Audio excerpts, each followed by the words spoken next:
բախումների որևէ հնարավորություն բացառում է, որովհետև Հայաստանի իրավապահ մարմինները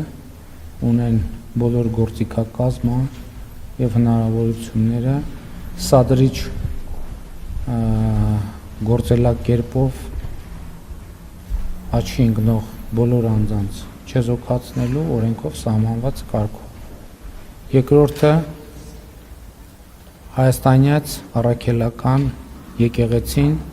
պետք է պաշտպանել կտրիչ Ներսիսյանից եւ մայրաթոռը զավթած մյուս աղանդավորների խմբից։ Ես արդեն իմ դիրքորոշումը ասել եմ, որ կտրիչ Ներսիսյանը եւ նրա նեղ շրջապատը աղանդավորներ են, ովքեր զավթել են եւ եղծում են հայաստանյաց առաքելական Սուրբ եկեղեցու դավանանքը Հավանիչ տեսանյութը եւ բաժանորդագրվիչ նորությունները բաց չթողնելու համար